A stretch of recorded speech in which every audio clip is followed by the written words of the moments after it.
we all need to know about this type of cancer? So melanoma is a skin cancer of the pigment-producing cells in the skin. And it typically presents as a new mole or a mole that you've had but is changing. Melanoma, it's a type of skin cancer that develops in the cells that produce skin color. So melanoma is distinct from other skin cancers in that it is usually a proliferation of pigmented cells, although not always. Back after Pintel noticed 2 suspicious moles on her back.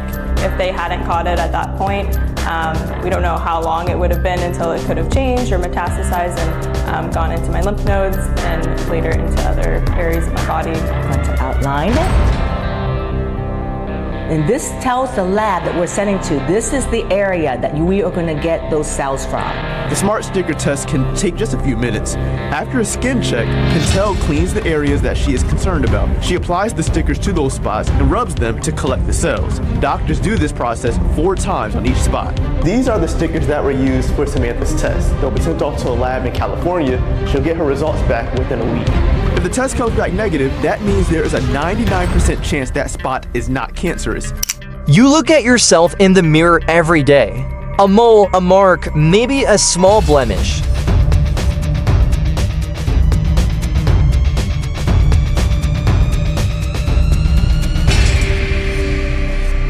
But what if this same blemish one day takes your life?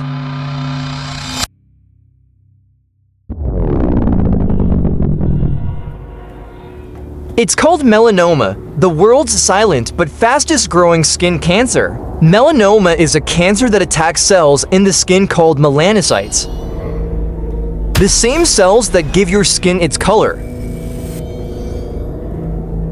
But when these cells go out of control, they start to eat away at not just your skin, but your life.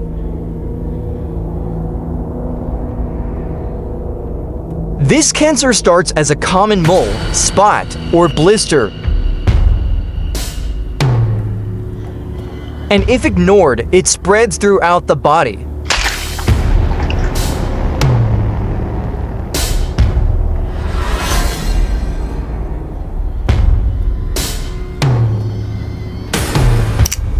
More than 325,000 new cases are diagnosed worldwide each year.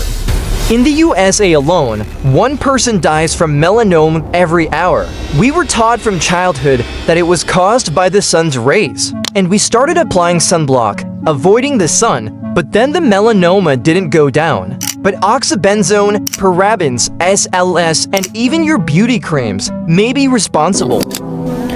Oxybenzone is a highly prevalent substance used in chemical formulas for sunscreens. It causes significant damage to marine life, especially coral, and likely to humans too. Our experiments show that oxybenzone lowers the already unstable pH of the ocean. There are certain chemicals that affect the DNA of skin cells, and this damage can be the root cause of cancer. People with fair skin, those with many moles or birthmarks, those with a family history of melanoma, those who have used tanning beds, or those who live in areas with high levels of UV radiation. It's not just cancer, it's a hoax, an enemy that enters your body silently and remains silent until it's too late.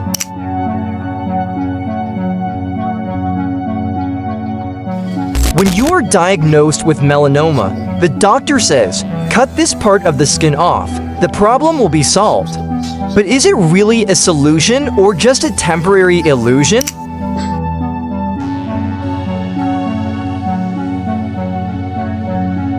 Surgery, cutting out the affected part. Immunotherapy, boosting the body's immune system. Radiation and chemo, trying to kill cells. But the real question is, do these treatments eliminate cancer forever? Or just asterisk temporarily hide it? Only the cancer industry in the United States is more than $200 billion annually.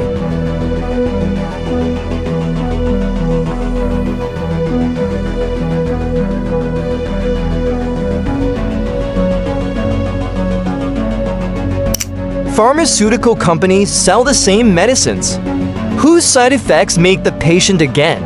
A continuous circle, a bond, called treatment. Centuries ago, diseases like melanoma were treated with natural herbs. Bloodroot, a red root that contains a chemical called sanguinarine.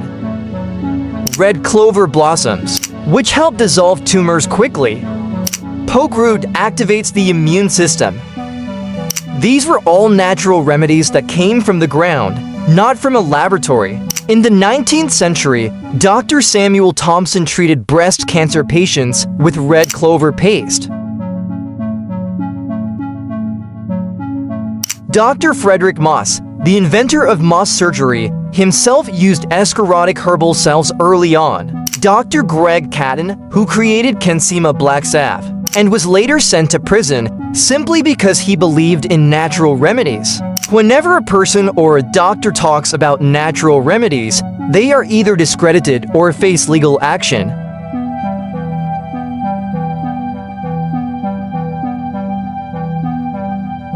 But if these herbs really had healing properties, then why were they hidden from us? A root that flows like blood. For centuries it was considered poisonous, but for some who knew it, it was the last hope of life. Its name is bloodroot, the truth that was hidden.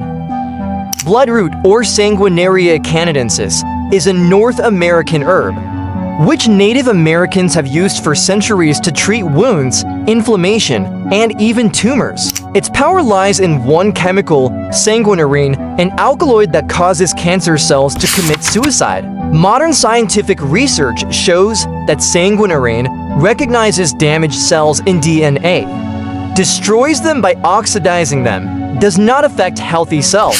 According to a study in PubMed 2022, sanguinarine increased the rate of apoptosis suicide in melanoma cell lines by 70%.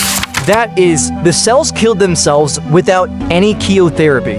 Dr. Samuel Thompson used bloodroot to treat cancerous tumors in the 1800s. Dr. Raymond Christopher developed black ointment, which contained bloodroot, poke root, and red clover. Dr. Greg Cadden, who developed Kensima, was called a snake oil salesman and was later sent to prison. A drug that could have saved humanity was wiped off the market simply because it was *** natural, cheap, and couldn't be patented. Bloodroot is used in the form of a salve called escharotic salve. It is applied to the site of the cancer, which causes tissue necrosis, meaning the damaged tissue falls out on its own. Many patients have reported complete disappearance of tumors within 1 to 2 weeks without any surgery. The FDA and big pharmaceutical companies call bloodroot dangerous. But why? Because it puts their multi-billion-dollar chemotherapy industry at risk. If it is dangerous, then why does it keep humans alive? And if it is ineffective, then why is it being banned everywhere? Truth is not what we find, but what is hidden from us. These were the natural herbs. I did not say that red root, that is, bloodroot, is the only solution to this treatment. I have told you that this cancer can be treated with herbs. If you are also suffering from this disease of cancer, then you can go to any person close to you who is a herbalist and take advice from him to which herb to use for this or any other cancer. I do not recommend you to use these herbs. You can take advice from a doctor, that is, from this doctor at home, that is, from an herbalist. I recommend the same for you. And for the rest, I have given you the links to the books in my link. That is, the description link. I also give you the links to the books. From here, you have to do your research. You can treat yourself, save your life with your own hands. Do not let anyone fool you. And subscribe to my channel, like and share the video.